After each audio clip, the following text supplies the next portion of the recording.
thank you for the Brussels Blockchain Week team for the invitation. My topic today is quite strategic for the industry because the regulation is now changing our industry. First of all, be kind with me as the English is not my native language. I try my best. I give you a context. On May the 25th, after 10 years of activity and after experiencing 2 bull runs, Lightbit announced a gradual cessation of its business. One of the reasons cited was the enormous increase in compliance costs due to the development of regulations. On May 21st, European regulation on crypto asset was signed. This marks the creation of an European single market for crypto assets and lays down the cornerstone of the regulatory framework for the crypto industry, which is still at its early beginning.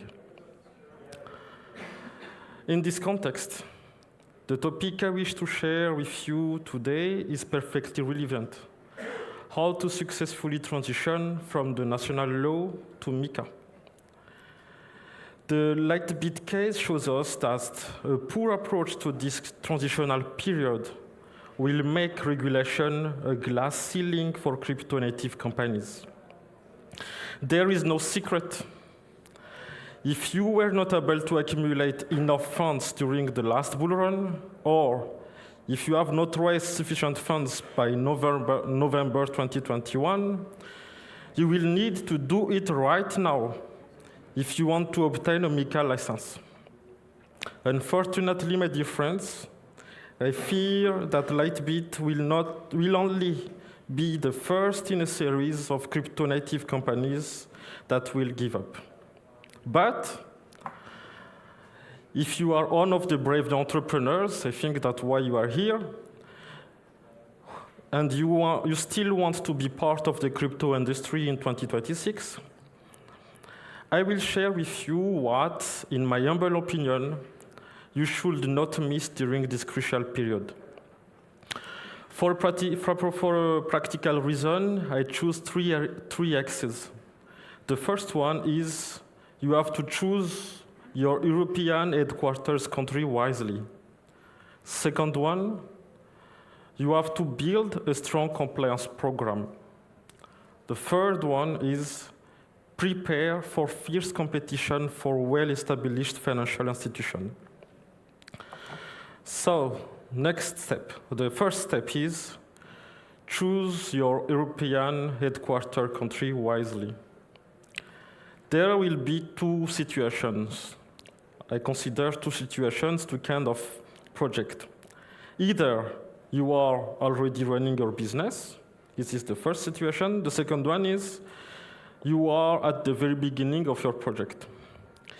If your business is already in operation, you have to take in consideration the fact that you have to choose the country that will enable you to have the best preparation for a smooth transition to MiCA.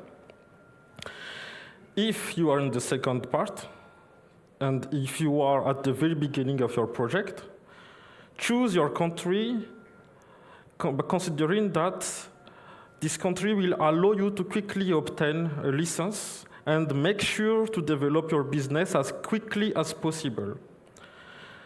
You will need to be an hyper-fast startup. In the first case, I am considering larger players. If you are a major league player with strong resources and you want to position yourself in the starting blocks to request an European passport as quickly as possible, France would be the best place for you. The French regulator is accompanying the industry in preparing for MiCA. French regulation also will adapt to facilitate the fast-track clause in MiCA. If you already have a business but you are not in the major league category, in this case, Luxembourg or Germany may be suitable for you. At the moment, Luxembourg still has a system equivalent to the French simplified registration regime. However, hurry up, because it's not excluded that Luxembourg may change its regulation as well be the same for Germany. And if you are in the second scenario, where you are at the very beginning of your activities, you will need to go to Malta, Lithuania, Poland, or the Czech Republic. And anyway, you have to start your activity as soon as possible, raise funds, and get to the step 2. Once you have chosen the country of your European headquarters, it is absolutely essential to build a strong compliance program. No matter in which country you are located in, you have to implement best practice because you are racing against time. 3 years is very short time to implement solid compliance framework. So do not waste any single day. It's quite long to detail everything right here. However, I can mention a few fundamental points. If you want more details, please feel free to come and speak with me. So, I'm detailing a few key points here. You have to start setting up a solid governance system. That's to say, you have to work from the top. First, you have to set up a dual head management to comply with 4I's rule and to double each key position. Second one, you have to set up a supervisory board. And then you have to do some key recruitment. You have to recruit a competent compliance director who is also capable of managing public affairs. You have to hire an internal control manager and seek the guidance and support of reputable advisors. You have to hire a risk manager and legal director, recruit a cybersecurity manager, and seek assistance and auditing from good specialists, as DORA will be applicable at the same time as MiCA. Do not forget about general regulatory obligations such as GDPR, which requires the company to have a data privacy officer as well. I want to list all the other key positions of the normal structured company here, such as a chief administrative and financial officer, a human resource director, and etc. But I still mention them because it's clear that many crypto companies do not have them yet. If you are among them, you know why I cited this position. Of course, all of this costs a lot of money. There is no secret, as I told you. There are many entrepreneurs here. I am sure you have done the calculation. It's expensive. But it's the price of recognition, because MiCA is the recognition of our industry. And it's also the price of legal certainty. There is a quote we commonly use in compliance. If you think compliance is expensive, try non-compliance. This emphasizes the importance of investing in compliance, because the cost of non-compliance is significantly higher in terms of financial penalties, reputation damage, and even legal consequences. We had few examples, like FTX, Terra Luna, etc., etc. In Belgium, I think we have the example of Bit4You. Today, I would like to say, if you think legal certainty is expensive, ask to those who do not have any legal certainty. Just take a look what is happening on the other side of the Atlantic. We have countless examples on the other side of the Atlantic, and many crypto companies from the US come to Europe seeking the legal security. And this legal certainty is excellent for business. That leads us to the first point.